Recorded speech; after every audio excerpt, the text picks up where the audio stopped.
Hi. ഒരു 3 update അതങ്ങട് പറഞ്ഞാൽ ഞാൻ അങ്ങോട്ട് പോയിക്കോളാം. ആദ്യത്തെ അപ്ഡേറ്റ് ഒരു പക്ഷേ എനിക്ക് ഈ അടുത്ത് ഏകദേശം ഈ ഒരാഴ്ച എടുത്താൽ ഏറ്റവും കൂടുതൽ വന്ന മെസ്സേജ് എന്ന് പറയുന്നത് മാർക്കോ സിനിമയുടെ ബുക്കിംഗ് തുടങ്ങിയോ, അതിനെക്കുറിച്ച് അറിഞ്ഞിട്ടുണ്ടോ, ബുക്കിങ്ങിനെ കുറിച്ചുള്ള അപ്ഡേറ്റുകളായോ, ഇതന്നെയാണ് റിപ്പീറ്റ് അടിച്ചാണ് ഏറ്റവും കൂടുതൽ വന്നിട്ടുള്ള മെസ്സേജുകൾ എന്ന് പറയുന്നത്.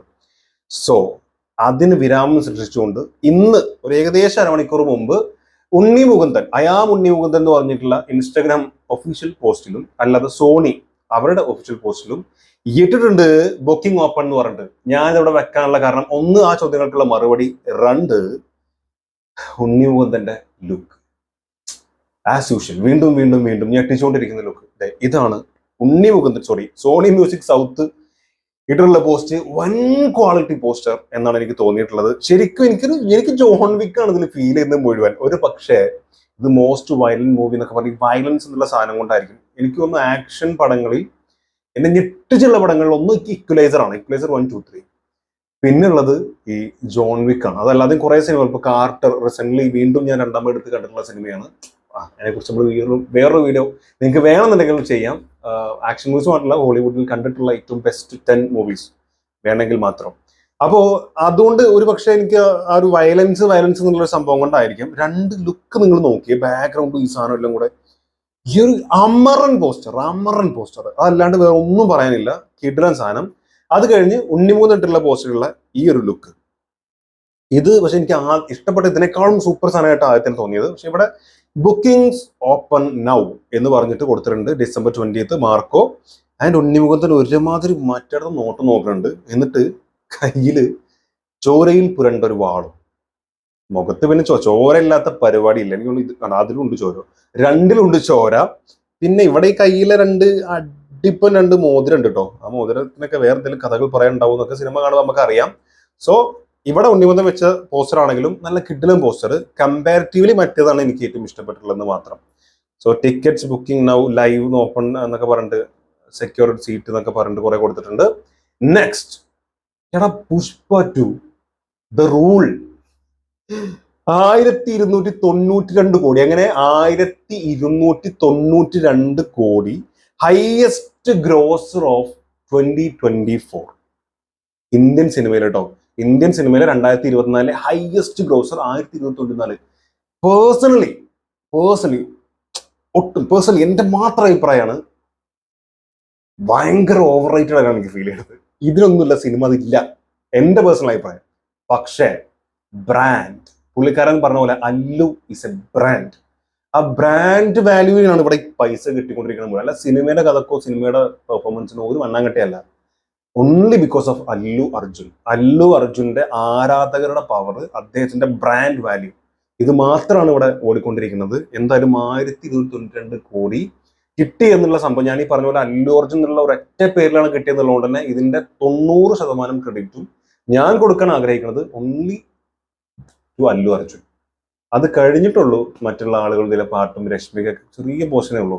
95% ഇത് ഡിസേർവ് ചെയ്തിരിക്കുന്നത് അല്ലു അർജുൻ ഉള്ളത് കൊണ്ടാണ് എന്നുള്ളതാണ് എനിക്ക് തോന്നിയിട്ടുള്ളത്. എന്താ പറയാ, 1292 പുളിങ്കുരു തുപ്പണ പോലെ അല്ലേ പൈസ മറുപടി തുപ്പിക്കൊണ്ടിരിക്കുന്നത്.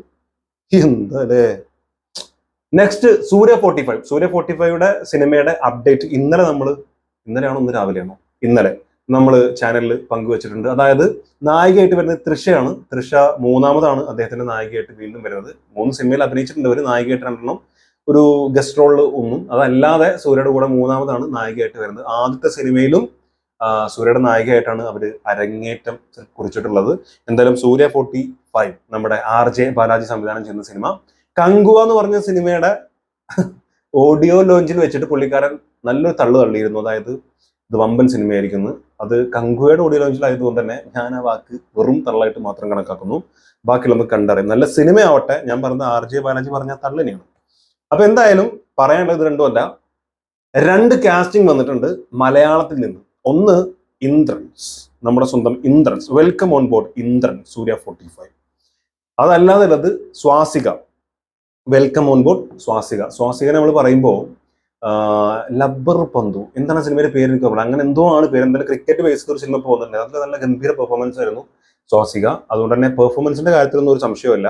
നല്ല സൂപ്പർ റോളായിരിക്കും ഇതിലും ആർ ജെ ബാലാജി കൊടുത്തിട്ടുണ്ടാവുക എന്ന് വിശ്വസിക്കുന്നു. പിന്നെ സൂര്യയുടെ കൂടെയൊക്കെ നല്ലൊരു വേഷത്തിലേക്ക് വരിക എന്നൊക്കെ പറയുമ്പോൾ സ്വാസിനെ സംബന്ധിച്ച് വീണ്ടും അവർ നെക്സ്റ്റ് ലെവലിലേക്ക് യാത്ര ചെയ്യുന്നതിന്റെ അല്ലെങ്കിൽ അവിടെ പ്രൊഫഷൻ വളർത്തുന്നതിന്റെ ഒരു അടുത്ത കാൽവെപ്പായിട്ടാണ് ഞാൻ അതിനെ കാണുന്നത്. ഇന്ദ്രൻസ് പിന്നെ ഓഫ് കോഴ്സ് ഒന്നും പറയാനില്ല, കിടൽ അഭിനയായിരിക്കും. പിന്നെ മലയാളികൾ എപ്പോഴും പൊളിക്കാറുണ്ട്. തമിഴിലുള്ള നടന്മാരെക്കാളും ഗംഭീര അഭിനയമാണ് ഇവിടെ മലയാളികൾ ചെയ്യുന്നത്. അതുകൊണ്ട് അതിന്റെ കാര്യത്തിലൊന്നും യാതൊരു ഡൗട്ടും ഇല്ല. ആൻഡ് ലാസ്റ്റ് അപ്ഡേറ്റ്, ലൂച്ചിപ്പർ ലൂച്ചിപ്പർ അല്ല, എമ്പുരാൻ. എമ്പുരാൻ സത്യത്തിൽ ഇത് പറയാൻ ഇവിടെ പേടിയുണ്ട്. എന്നാലും ഇങ്ങനൊരു സംഭവം കേട്ട സ്ഥിതിക്ക് പറയുന്നു എന്നുള്ള മാത്രമേ ഉള്ളൂ. ഇത് ഹൈപ്പ് കൂടി അറിയാലോ, ഹൈപ്പ് കേക്ക് വെക്കാൻ വലിയ പേടിയാണ്, വല്ല ക്ഷീണം ചെയ്യണ്ടേ. കരുതൊക്കെ ചെയ്ത് നമ്മൾ പോകും, പടം കാണും, മുട്ട താഴെ വീണ് പൊട്ടണ പോലെയാണ് പൊട്ടുന്നത്. ഒറ്റ പൊട്ടല, കുഞ്ച് വേറെ മറ്റത് വേറെ, അല്ലെങ്കിൽ എല്ലാം കലങ്ങി, അങ്ങനത്തെ ഒരു അവസ്ഥയാണ്. നല്ലൊരു സാധനം കിട്ടാറില്ല. എന്തായാലും നമ്മുടെ നന്ദു, നമ്മുടെ ആക്ടർ നന്ദു, പുള്ളിനോട് ഇപ്പൊ അടുത്തുള്ള ഒരു ഇന്റർവ്യൂ ഒരു ചോദ്യം ചോദിച്ചു. ചോദ്യം ഇതാണ്: ലൂസിഫറിന്റെ സെറ്റ് വെച്ച് നോക്കുമ്പോൾ എമ്പുരാനിൽ തോന്നിയ മാറ്റം എന്താണ് എന്നാണ് ചോദ്യം. ദിവസവും 5-6 ലക്ഷം വാടക വരുന്ന ക്യാമറ ഉൾപ്പെടെ ഇന്ന് ഇന്ത്യയിൽ ലഭ്യമായ ഒരു സിനിമയ്ക്ക് വേണ്ട എല്ലാ ഉപകരണങ്ങളും ഇതിൽ ഉപയോഗിച്ചിട്ടുണ്ട് എന്നാണ് പുള്ളി പറഞ്ഞത്. മാത്രമല്ല ഒരു ദിവസത്തെ ചെലവ് എന്ന് പറയുന്നത് 50 മുതൽ 60 ലക്ഷം രൂപ വരെയാണെന്നാണ് പറഞ്ഞത്. അത് വന്ന് തള്ളായിട്ട് എനിക്ക് ഫീൽ ചെയ്യുന്നുണ്ട്. അതായത് മാക്സിമം വന്നിട്ടുള്ള എമൗണ്ട് ആയിരിക്കും ഒരു പക്ഷെ 50 to 60. അതിന് സാധ്യതയുണ്ട്, കാരണം ലോറിയും മറ്റേ ഹെലികോപ്റ്ററൊക്കെ കത്തിക്കുന്നുണ്ടെന്നാണ് പറഞ്ഞത്. അപ്പൊ പിന്നെ എന്തായാലും സ്വാഭാവികമായിട്ടും 50 മുതൽ 60 ലക്ഷം രൂപയ്ക്ക് വന്നില്ലെങ്കിലേ ഉള്ളൂ. ഓക്കെ, അപ്പോ എമ്പുരാൻ നമ്മളൊക്കെ വളരെ പ്രതീക്ഷയോടെ കാത്തിരിക്കുന്നുണ്ട്. ഇതിനു മുമ്പ് നമ്മൾ പറഞ്ഞ പോലെ ഓട്ടോമാറ്റിക്കലി അതിനൊരു ഹൈപ്പ് ഉണ്ട്. ആരും പിടിച്ച് ഹൈപ്പ് കയറ്റേണ്ട ആവശ്യമൊന്നുമില്ല. എല്ലാ വീഡിയോസിലും ഞാനത് പറയുന്നതാണ്. എമ്പുരാനെ കുറിച്ച് പറയുന്ന വീഡിയോസിലൊക്കെ ലാലേട്ടൻ, പൃഥ്വിരാജ്, ലൂസിഫറിന്റെ അടുത്ത പാർട്ട് പറയണ്ടല്ലോ. അപ്പോ ഈ 50-60 ലക്ഷം രൂപയ്ക്ക് ഒരു ദിവസം പൊട്ടിക്കുക എന്ന് പറയുന്നത് എന്താണ് ഇതിന്റെ ബജറ്റ്? എനിക്കൊരു പിടുത്തം കിട്ടില്ല. പോരാതിനുണ്ട് ഇതിൽ ഡോണിലൊക്കെ ഉണ്ടെങ്കിൽ എന്തായാലും സിനിമ വരട്ടെ. ഇത്രയും ലക്ഷങ്ങളൊക്കെ പൊടിക്കുന്നതായിരിക്കും ഒരു പക്ഷെ. ചെറിയ സിനിമയാണ്, ചെറിയ ചൂട്ടാപ്പി സിനിമയാണെന്നൊക്കെ നമ്മുടെ പൃഥ്വിരാജ് ഇടക്കിടക്ക് പറഞ്ഞുകൊണ്ടിരിക്കുന്നത്. എന്തായാലും ചൂട്ടാപ്പി സിനിമയാണോ വമ്പൻ സിനിമയാണോ എന്നുള്ളതൊക്കെ നമുക്ക് കണ്ടറിയാം. സിനിമ വരട്ടെ. I M waiting.